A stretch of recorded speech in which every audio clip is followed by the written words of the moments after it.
Housing fight brewing in New Jersey. New guidelines create COVID vaccine hassle. The New York Liberty clinch a playoff spot, and Fire Island faces climate threat. From WNYC, this is NYC Now. I'm Sean Carlson. A new fight is brewing over affordable housing in New Jersey. Housing advocates are asking state courts to crack down on towns for not meeting requirements to build affordable housing. WNYC's Mike Hayes reports. Housing advocates and nonprofit developers were up in arms earlier this year when the Murphy administration and state legislature diverted $125 million from the state's Affordable Housing Trust Fund.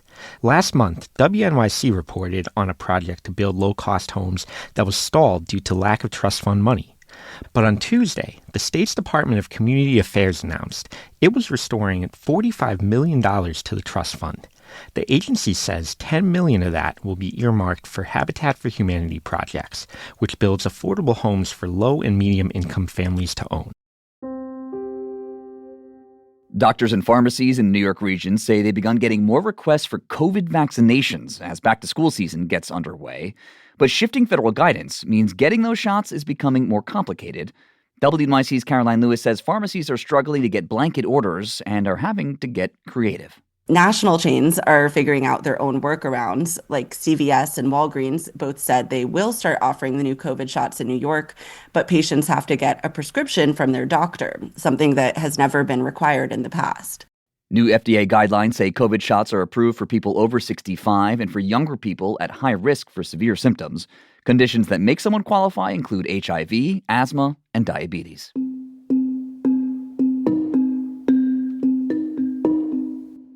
It hasn't been pretty, but the defending WNBA champs are heading back to the playoffs. Despite coming off a loss, the New York Liberty have officially qualified for the postseason. The Libs took an L Tuesday night and lost 6 of their last 10 games, but thanks to the Indiana Fever losing in Phoenix, the Liberty get in anyway. The team won their first ever championship last fall and are looking to repeat. They have 3 regular season games left, and the playoffs begin September 14th. Up next, Fire Island is one of the most sought-after beachfronts in New York, but now it's at the center of a climate crisis. We'll have more on that after the break.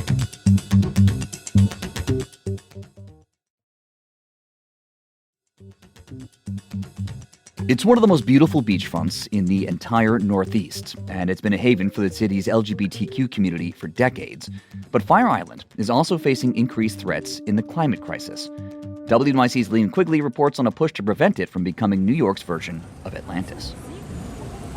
Getting to most parts of Fire Island requires a ferry ride or a water taxi along the Great South Bay. But once you arrive, you're met with natural beauty. The water is clear, and there's a lot of sand to enjoy. But overall, it's a narrow little island. I only have to walk a few hundred feet from one side to the other to reach Henry Robbins' house. Robin first came to Fire Island around 1998, and like many gay men of his era, the journey wasn't easy.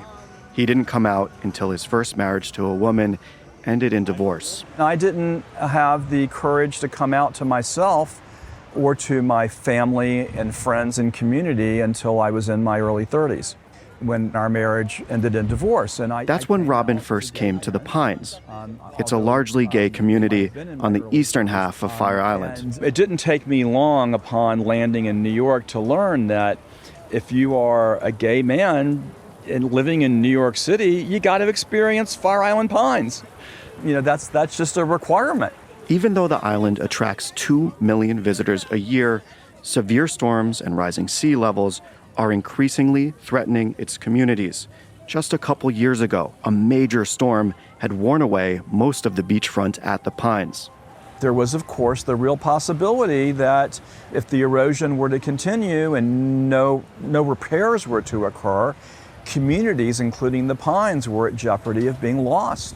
Fire Island is more than a destination. It's a crucial barrier island that shields the entire south shore of Long Island from tides and storm surge. But it's also at major risk from climate change. The flooding, the erosion, the loss of property, and potentially the loss of life would be significantly more real and more threatening were it not for Fire Island. Sandy threw the future of Fire Island into more serious doubt, and things were again looking very bleak just a couple years ago after another big storm. The beach was almost gone, and the end seemed imminent. Now, thanks to $1.7 billion in funding approved by state lawmakers and Governor Kathy Hochul in May, there's a solid framework to keep the beach from being eroded for the next 3 decades. Robin runs the local Property Owners Association. He played a big role in fighting for Hochul to deliver for Fire Island in the state budget. Robin is crediting Hochul for holding up the state side of a deal with the federal government. It's a 3-decade plan to restore the beaches at regular intervals. Now she's getting a hero's welcome. How are you? Good, thank you. The return of the beach and the reassurance of regular replenishment work is like a calming wave for the community.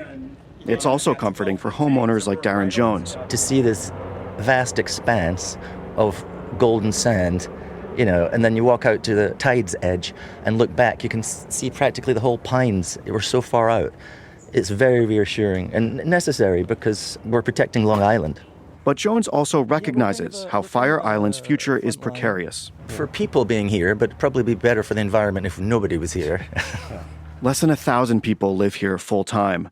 The uncertainty of continued federal funding for beach replenishment gives experts like Rob Young some pause when talking about the future of places like this. Looking 30 years down the road, I'm not positive that the federal match is going to be available for that period of time. Young is the director of the Program for the Study of Developed Shorelines at Western Carolina University.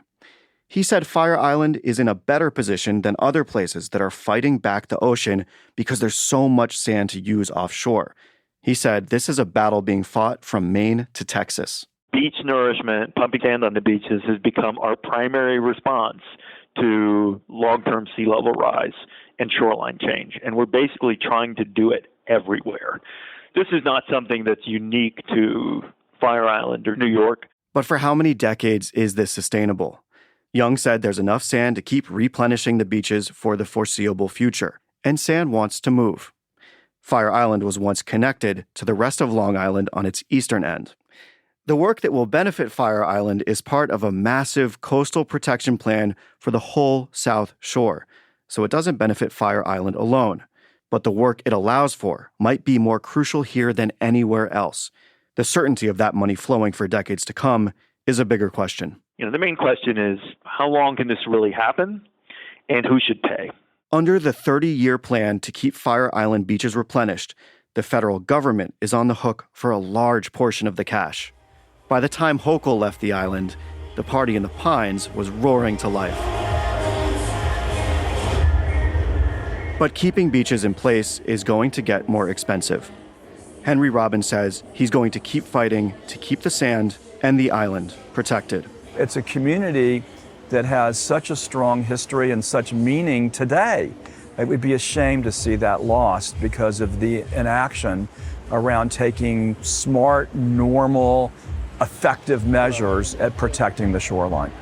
Nothing is promised for Fire Island, but for right now, the sun is shining on a big stretch of sandy beach, and the future is feeling a bit more secure.